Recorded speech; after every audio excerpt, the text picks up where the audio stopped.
What's up, you guys? It's Steve here, and things are getting intense with the global situation and our economy, and we're hearing it's going to be getting worse before it gets better. Now, I'm going to get you all the latest headlines that are coming out, and we're going to be seeing how Congress is going to be responding to all this as midterm elections, which are huge for them, a major motivation for them to get things done, is just about a month or so away. And we're going to be seeing, are they going to be busting out more stimulus provisions, such as stimulus checks, child tax credits, Social Security increases? Are there going to be executive actions by the president?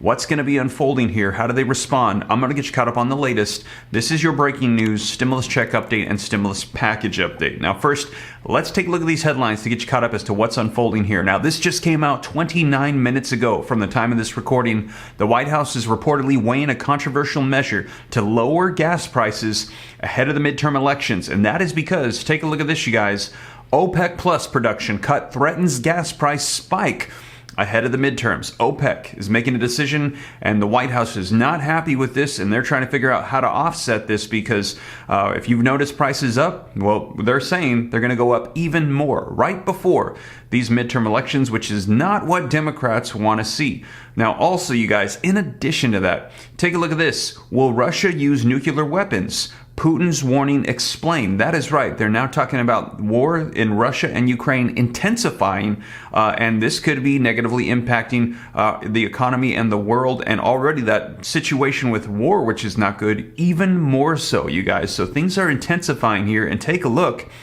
Rare video shows Russia moving equipment belonging to a nuclear weapons unit. So they're saying, is this a serious threat? Well, you guys, I've got video footage. They're going to be breaking down all of this, what's happening with the gas prices, what's happening with the war. This is from Fox News, and they're saying, yes, this is serious. So we really need to take this into consideration and see how Congress is going to be responding to all this. So let's go ahead and take a look at this to get you caught up on the latest. Now, before we dive in, also wanted to mention new video coming out on the second channel, Steve Ram Finance. If you're interested in learning how to grow wealth and help yourself out through this economic chaos that we're experiencing, I'm hoping that is a blessing to a lot of people. More content coming on that channel, Steve Ram Finance, to help you out. Also, if you want access to the comprehensive list of every stimulus check in the nation that I've assembled, took me 3 months, sometimes spent sleepless nights assembling it all into one place, www.reliefroadmap.com. But with that being said, you guys, let's take a look at this video footage to get you caught up as to where things currently stand with our economy. And if you appreciate the updates, even though it might not necessarily be the news you want to hear, don't forget, smash the like button. Helps me out with the YouTube algorithm. Hit the subscribe button to stay up to date. It's totally free. And any specific questions, you can reach me directly at SteveRam3. Don't fall for scammers. There's a ton of them all over the place, taking my picture, telling you to contact them on WhatsApp or something.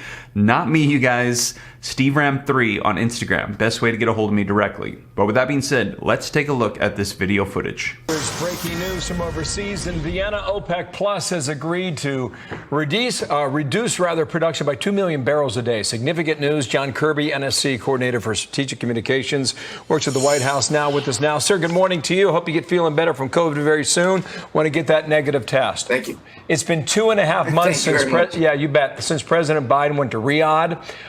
Was that trip a waste of time?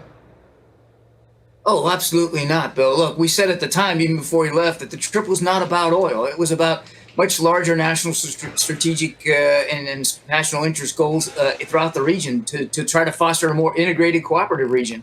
Now, look, we said that we would welcome an increase of production, and there was a small increase of production after that trip, and now they're adjusting back their numbers down a little bit here. OPEC Plus has been telling the world they're actually producing 3.5 million more barrels than they actually are. So in some ways, this announced decrease really just kind of gets them back into more aligned with actual production. We also haven't seen, I recognize it just got announced, we haven't seen any dramatic shifts in the price of oil. It's still coming in around $90 a barrel. So we're going to have to see how this plays out over the long term. The United States, under President Biden, has been releasing 1 million barrels of oil per day from our emergency strategic petroleum reserve. Apparently that irked the Saudis and possibly Putin as well, since Putin's very much involved in this. Is it in our national interest to be more independent when it comes to oil? We have the means to do so. Will President Biden reverse course and allow us to drill more? We absolutely do agree that we need to be less dependent on OPEC Plus and foreign producers of resources like oil. And that's why the president did increase the draws from the strategic petroleum reserve to try to help stabilize this. This is a global market. And it's also why the president has issued more leases now, thousands more leases for drilling here in the continental United States that oil producing companies haven't taken advantage of fully. And it's also why the president is working so hard on clean energy solutions, because that's really the future. Well, you got to get the permits, too. Yeah, you know, if Putin is leading the Saudis and others to reduce production, he's sticking it to us. And that's a problem for this administration. It's a problem for all Americans who drive a car. Yeah. Meanwhile, in Ukraine, Putin is threatening nuclear weapons. From the Wall Street Journal today, Walter Russell Mead writes, Putin's nuclear threat is real. He goes on to write that Mr. Putin's armies are in headlong retreat across much of Ukraine. His support at home looks threatened, but the threat he poses to vital American interests must not be underestimated, and the threat that he will use nuclear weapons in Ukraine is real. How is this threat being taken at the White House? Do you believe it's that real, or do you believe it's just words?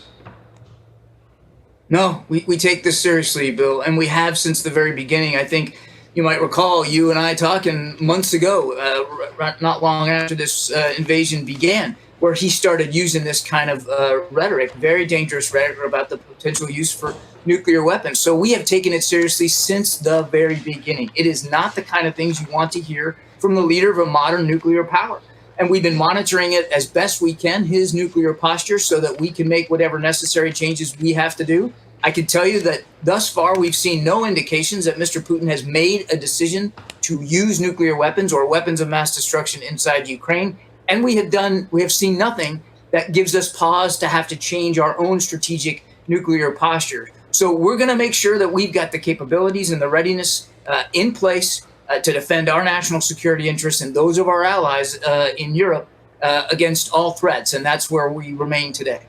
One of those threats, you've got the threat from Putin, you've got the tests from North Korea, and you have Iran continuing to try to get a nuclear weapon. I mean, that's a lot of risk for the American people.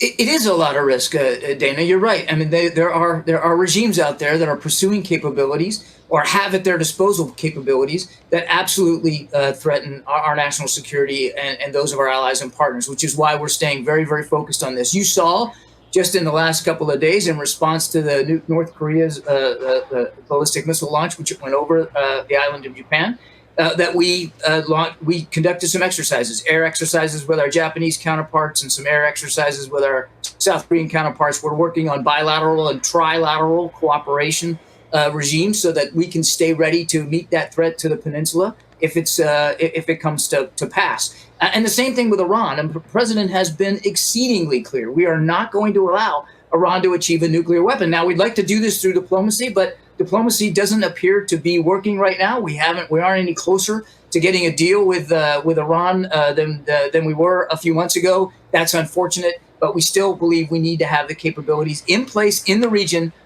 if diplomacy fails to be able to defend ourselves and our partners. So there you have it, you guys. Now let me know your thoughts. All of this is going to be impacting our economy. This is all directly related. And as things worsen with our economy, we enter into a recession. We're hearing inflation increases, interest rates go up.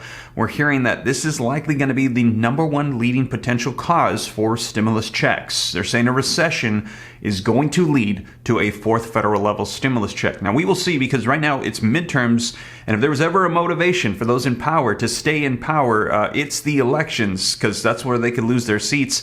And we're hearing that that would be the ideal time for President Joe Biden to issue out an executive order for stimulus checks. Now, we will see, because we're hearing, as I mentioned to you in my last video, there's $500 billion of leftover funds just sitting there untouched from previous stimulus packages that could get reallocated or reissued out and sent to the American people in the form of maybe stimulus checks, child tax credits, Social Security increases, all of these provisions that were promised from the past that have been unfulfilled, that people are still waiting for as they suffer in the middle of this pandemic. But you guys, we will see. I will keep you up to date every step of the way. But that is the latest, and as more unfolds, I'll let you know here on the channel. And if you made it this far, you haven't already, don't forget, smash the like button. Helps out a ton with the YouTube algorithm. Hit the subscribe button to stay up to date. Instagram, that's SteveRam3 to reach me directly. Check out the second channel, Steve Ram Finance, to learn about growing wealth, personal finance, and also Relief Roadmap, www.reliefroadmap.com. Access to the comprehensive list of every stimulus check in the nation. But with that being said, you guys, thank you so much for joining me. I'll catch you in the next one. Take care. God bless. This is Steve.